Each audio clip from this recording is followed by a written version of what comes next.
RBU siap ditembakkan. Ganti. Seruput kopi dulu, Lur. Kali ini bukan sekadar latihan biasa.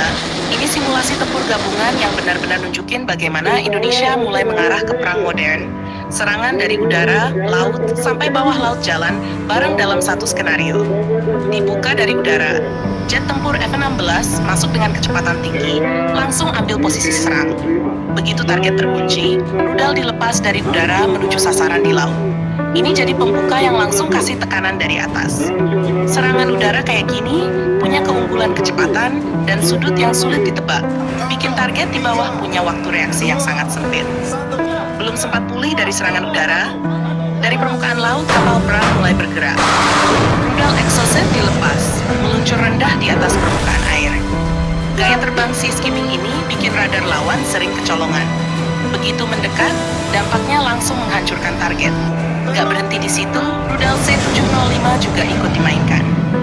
Ukurannya lebih kecil, tapi fleksibilitasnya tinggi dan akurasinya presisi. Ini yang bikin kombinasi serangan dari kapal perang jadi makin berlapis. Bukan cuma satu jenis ancaman, tapi beberapa sekaligus dengan karakter berbeda. Sementara itu, di sisi pertahanan, sistem rudal dan meriam anti-udara aktif penuh. Setiap ancaman yang disimulasikan dari udara langsung dideteksi dan dikunci. Dalam hitungan detik, sistem ini bisa menentukan apakah target harus dihancurkan atau tidak. Ini penting, karena di perang modern, bertahan sama pentingnya dengan menyerang. Dan yang paling bikin suasana makin tegang, datang dari bawah laut. Torpedo Black Shark dilepas sebagai pemburu senyap. Dia bergerak tanpa suara, mengunci target, dan terus mengejar meskipun target mencoba bermanuver. Di dunia nyata, ancaman seperti ini sering datang tanpa peringatan. Begitu terdeteksi, biasanya sudah terlambat. Jadi dalam satu latihan ini, ada 3 lapisan serangan yang berjalan bersamaan. Dari udara oleh F-16, dari permukaan oleh rudal Exocet dan C-705, dan dari bawah laut oleh torpedo Black Shark. Ini yang disebut operasi multidomain. Semua elemen tempur bekerja dalam satu sistem, saling melengkapi, dan saling mengunci target. Yang menarik, semua ini terjadi di tengah situasi kawasan yang sempat ramai gara-gara pernyataan soal Selat Malaka yang sebenarnya cuma bercanda. Tapi efeknya cukup luas, bahkan sampai jadi perbincangan lintas negara. Di saat sebagian pihak sibuk merespons pernyataan tersebut, Indonesia justru menunjukkan sesuatu yang jauh lebih konkret, kesiapan tempur nyata.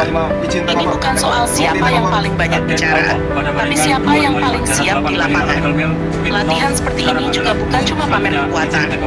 Ada banyak hal yang diuji, koordinasi antar unit, kecepatan respon, akurasi serangan, sampai integrasi sistem.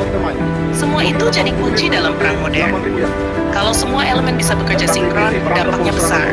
Lawan akan menghadapi tekanan dari berbagai arah sekaligus, dan itu bikin mereka sulit menentukan prioritas ancaman. Ke depan, model latihan seperti ini kemungkinan bakal terus dikembangkan.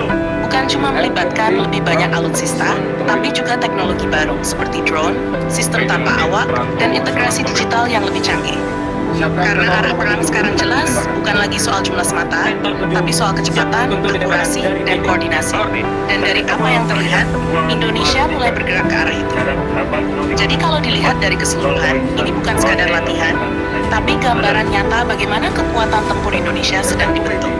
Dari atas, dari permukaan, sampai ke kedalaman laut. Semuanya bergerak. Dan itu yang bikin suasananya benar-benar ngeri-ngeri sedap.